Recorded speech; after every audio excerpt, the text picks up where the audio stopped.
আসসালামু আলাইকুম। আপনি কি কাঙ্ক্ষিত লক্ষ্যে পৌঁছাতে ব্যর্থ হচ্ছেন?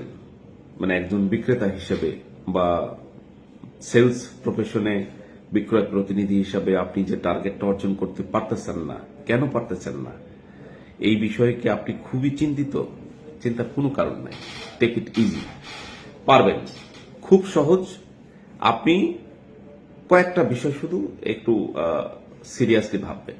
এক নম্বরে হচ্ছে আপনি যে পণ্যটা দোকানদারের কাছে বিক্রি করতে চান বা ক্রেতার কাছে বিক্রি করতে চান, সে কেন আপনার পণ্যটি নিবে? এই প্রশ্নটা নিজের কাছে করেন। এরপরে উত্তর খুঁজে বের করার চেষ্টা করেন। 4-5টা উত্তর খুঁজে বের করেন। আপনার পণ্যের অন্তত পক্ষে 5টা ভালো ভালো গুণ সম্পর্কে আপনি মুখস্থ করেন। যা রেগুলার গুণ সেইটাও আপনি তুলে ধরেন সুন্দরভাবে, যেন ক্রেতা শোনার পরে মুগ্ধ হয় যে এত সুন্দর কথা তো আগে জানতাম না, তার কাছে যেন এরকম মনে হয়। তো বিক্রেতাকে এগুলো ভালোভাবে মানে উপস্থাপন করতে হয় ক্রেতার কাছে।